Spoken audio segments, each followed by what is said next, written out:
Hi everyone, lifestyle at bridge മേരിയുടെ gardening വീഡിയോയുടെ another എപ്പിസോഡിലേക്ക് എല്ലാവർക്കും സ്വാഗതം. ഇത്തവണത്തെ വീഡിയോയിൽ കുറച്ച് വളപ്രയോഗത്തെക്കുറിച്ചാണ് പറയുന്നത്.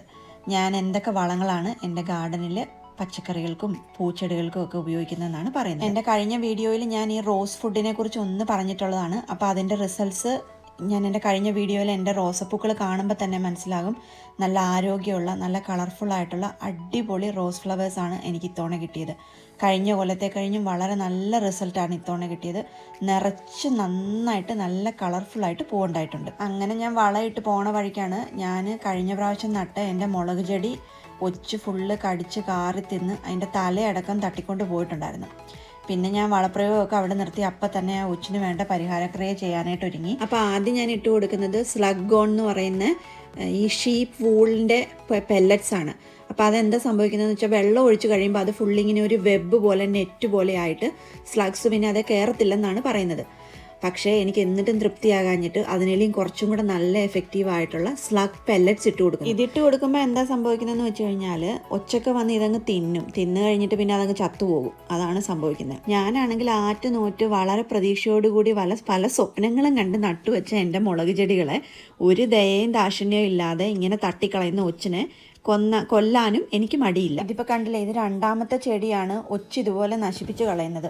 അതൊന്ന് കിളുത്ത് എങ്ങനെയാലും ഒന്ന് രക്ഷപ്പെട്ട് വരുമ്പം അത് വന്ന് അതിൻ്റെ തലയെരിഞ്ഞുകൊണ്ട് പോകും. അത് കഴിഞ്ഞിട്ട് പിന്നെ നമ്മളിതേ വീണ്ടും നമ്മുടെ റോസ് ഗാർഡനിലേക്ക് വന്നു. എൻ്റെ ഫ്രണ്ട് ഗാർഡനിൽ വന്നു. കണ്ടില്ലേ, എൻ്റെ റോസപ്പൂക്കൾ ഉണ്ടായി നിൽക്കുന്ന കണ്ടില്ലേ.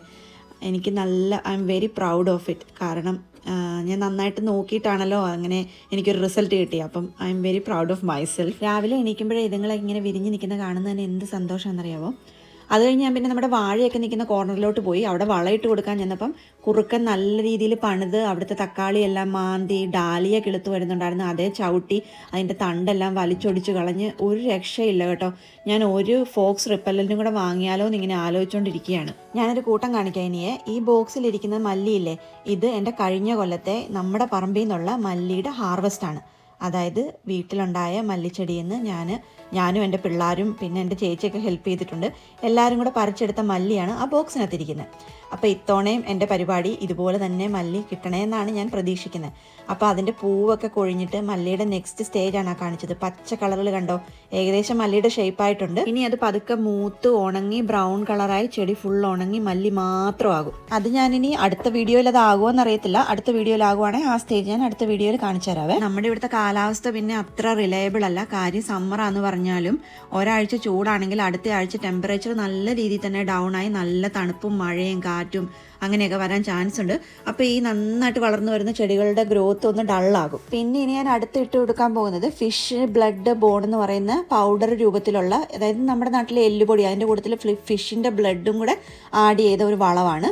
അപ്പോൾ അങ്ങനെ വളയിട്ട് കൊടുത്ത് ചെന്നപ്പോഴാണ് ഇതേ നല്ല സ്ട്രോബെറി റെഡി ആയിട്ട് നിൽക്കുന്നത്. അത് ഫുള്ള് ചുമന്നില്ല, ചുമക്കുന്നതിന് മുന്നേ ഞാൻ പറിക്കുക. കാരണം അറിയാമല്ലോ, ഒച്ചുഭീകരന്മാർ വന്ന് അതെല്ലാം കൊണ്ടുപോകും.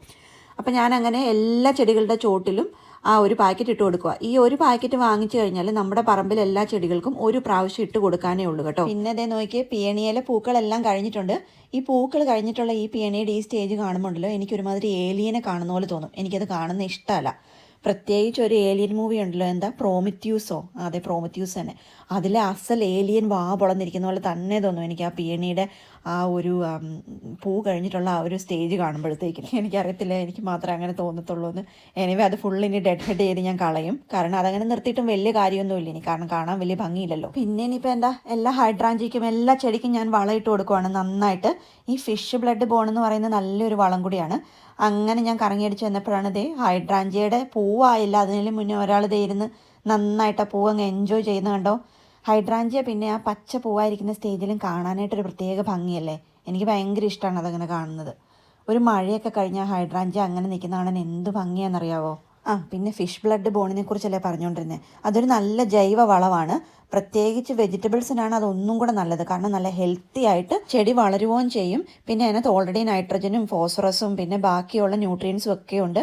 അപ്പോൾ അത് നല്ല ഹെൽപ്ഫുൾ ആയിട്ടുള്ളൊരു ലോങ് ടൈം ഫീഡാണ്. കാരണം അത് പതുക്കെ ഉള്ളൂ അതിൻ്റെ ന്യൂട്രീഷൻ റിലീസ് ചെയ്യത്തുള്ളൂ. പിന്നെ ഇപ്പം ആ കാണിച്ചതുണ്ടല്ലോ, പൊട്ടാറ്റോയുടെ ഫ്ലവറാണ് കേട്ടോ. എന്ത് ഭംഗിയാണ് കാണാനായിട്ട്. അതൊരു വോളണ്ടറി പൊട്ടാറ്റോ തന്നെ, എനിക്കാരും വേണ്ടതെന്നും പറഞ്ഞുകൊണ്ട് ഉണ്ടായി വന്നൊരു പൊട്ടാറ്റോ ആണ്. അപ്പം അതിൻ്റെ വിളവ് എന്താകുമെന്ന് എനിക്കറിയത്തില്ല. കാരണം ആ ഗാർഡൻ ബെഡിൻ്റെ അടിയിലാണത്. അതെങ്ങനെയെങ്കിലുമൊക്കെ ഒന്ന് പറിച്ചെടുക്കാൻ നോക്കണം. കാരണം കണ്ടിട്ട് നല്ല ഹെൽത്തി ആയിട്ടാണ് അതുണ്ടായി വരുന്നത്. തക്കാളി ചെടിയിൽ തക്കാളിക്കൊക്കെ നന്നായി ഉണ്ടായി വരുന്നുണ്ട്. പച്ചത്തക്കാളി ഓൾറെഡി ആയിട്ടുണ്ട്. അതൊക്കെ ഞാനിങ്ങനെ അതിനൊരു സപ്പോർട്ട് കൊടുത്തായിരുന്നു. അതിൽ ഒന്ന് കെട്ടിയൊക്കെ കൊടുക്കുവാണ്. പിന്നെ അതിൻ്റെ സൈഡ് ഷൂട്ട് വരുന്നുണ്ട്. അതിന് പറയുന്ന വേറൊരു പേരാണ് സക്കേഴ്സ്. അതെല്ലാം മുറിച്ച് കളയുന്നുണ്ട്. എന്നാലേ ഉള്ള ആ ചെടിക്ക് ഫ്രൂട്ടിങ്ങിലേക്ക്, അതായത് ആ തക്കാളിയിലേക്ക് അതിൻ്റെ ഫുൾ എനർജി കൊടുത്ത് നല്ല തക്കാളിക്ക ഉണ്ടായി കിട്ടത്തുള്ളൂ. ഇതിൻ്റെ ഇടയിൽ ഞാൻ കഴിഞ്ഞ പ്രാവശ്യം വാങ്ങിയ വെള്ളരി ഇച്ചിരി വലിയൊരു ചെടിച്ചട്ടിക്കകത്ത് നട്ടു വെക്കുന്നുണ്ട്. അതിന് ഇതുവരെയും തീരുമാനമായിട്ടില്ല എവിടെ നടണമെന്ന്. അതിൻ്റെ ഒരു നല്ല സ്പേസ് കണ്ടുപിടിക്കുന്നത് വരെ റൂട്ട് ബൗണ്ടായി പോകാതിരിക്കാനാണ് ഞാൻ ഇച്ചിരിയുടെ വലിയ ചട്ടിക്കകത്ത് നട്ടത്. അപ്പം നമ്മുടെ ഫിഷ് ബ്ലഡ് ബോണ് ലാസ്റ്റാണ്. അത് ഞാൻ എൻ്റെ ലാസ്റ്റ് റേസ്ഡ് ബെഡിൽ ഫുള്ള് നന്നായിട്ട് വിതറി ഇട്ട് കൊടുത്തിട്ടുണ്ട്. ബീൻസ്, ചീര, പച്ചമുളക് അതെല്ലാം ഉണ്ട്. അതിൻ്റെ പാക്കറ്റ് ഞാനിനി കളയുവാണ്. ഇനിയത്തെ എൻ്റെ പരിപാടി എന്ന് പറഞ്ഞാൽ നന്നായിട്ട് വെള്ളം ഒഴിച്ച് കൊടുക്കലാണ്. കാരണം നന്നായിട്ട് വളയിട്ട് കൊടുത്തിട്ടുണ്ടായിരുന്നു. അപ്പോൾ നല്ല രീതിയിൽ നനച്ച് കൊടുത്താലേ ഉള്ളൂ ചെടി പോകാതെ നമുക്ക് കിട്ടത്തുള്ളൂ. പിന്നെ ഇവിടുത്തെ ഫോർകാസ്റ്റ് അനുസരിച്ച് ഇനി നല്ല മഴയും വരാനാണ് ചാൻസ്. അപ്പോൾ പിന്നെ ഞാൻ കറക്റ്റ് സമയത്താണ് വളപ്രയോഗം നടത്തിയത്. ഇനിയിപ്പോൾ എന്നാ വേറെ വിശേഷങ്ങളൊന്നുമില്ല. അപ്പം അടുത്ത ആഴ്ച കാണാം. അടുത്ത ആഴ്ച അറിയാം ഞാനീ നടത്തിയ വളപ്രയോഗമൊക്കെ ഏറ്റവും ഇല്ലയോ എന്ന്. അപ്പം ഒരു അടിപൊളി വീഡിയോ ആയിട്ട് അടുത്ത ആഴ്ച വീണ്ടും കാണാം. Thank you for watching.